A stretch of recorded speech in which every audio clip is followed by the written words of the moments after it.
আমি আজকে এসেছি ওয়াফেল খেতে। এইটা একদম আমাদের বাসার কাছে। এখানে অনেক ফ্লেভারের ওয়াফেল পাওয়া যায়। আমি চকলেট ফ্লেভারের ওয়াফেলটা নিয়েছি।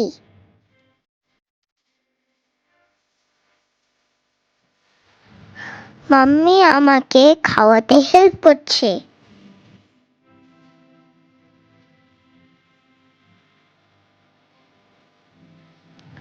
কিন্তু তাও আমার মুখে চকলেট লেগে যাচ্ছে।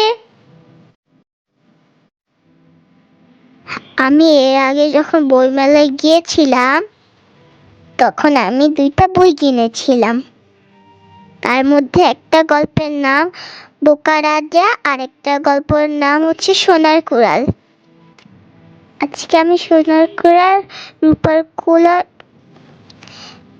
পড়ে শোনাবো। অনেক অনেক দিন আগের কথা।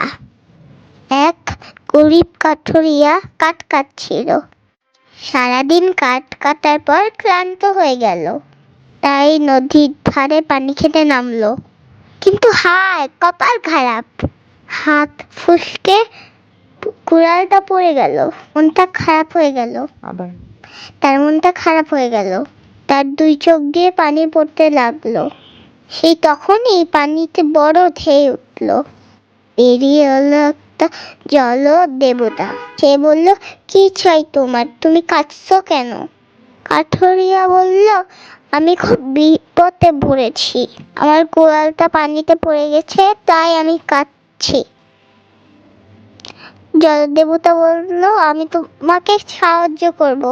একটু পর একটা সোনার কুড়াল নিয়ে হাজির হলো জলদেবতা আর জিজ্ঞাসা করলো, এইটা কি তোমার কুড়াল? না না হুজুর, এটা আমার না। গরিব কাঠুরে বলল, তা সামান্য লোহার কুড়াল। জলদেবতা এবার আরেকটা রূপার কুড়াল নিয়ে আসলো। এবারও গরিব কাঠুরে বলল, এটা আমার না। এরপর জলদেবতা খুশি হয়ে কাঠুরে সেই হারিয়ে যাওয়া লোহার কুড়ালটি নিয়ে আসলো। কাঠুরে তার কুড়াল দেখে খুশি হয়ে গেল। জলদেবতা খুশি হয়ে বাকি 2টো কুড়াল উপহার দিল। এরপর কাঠুরে তার আশেপাশে সবাইকে কুড়ালটা দেখালো। এই অবাক করা গল্প শোনালো।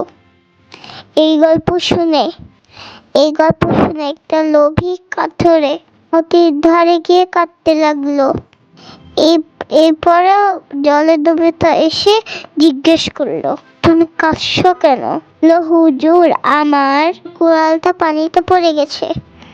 এরপর জলদেবতা সোনার কুড়াল নিয়ে হাজির হলো আর লোভী লোকটা বলল, হ্যাঁ হ্যাঁ, এটাই আমার কুড়াল। জলদেবতা রেগে গিয়ে, তুমি একজন লোভী। আর জলদেবতা অদৃশ্য হয়ে গেল। লোভী কাঠুরে নিজের কুড়ালটা চিরদিনের মতো হারিয়ে ফেললো এবং কাঁদতে লাগলো। তাই আমাদের বেশি লোভ করা উচিত না। গল্পটা তোমাদের কেমন লাগলো? তোমাদের ভালো লাগলে আমি আবার একটা গল্প শোনাবো। এখন তোমরা আমার খাওয়ার ভিডিও এনজয় করো।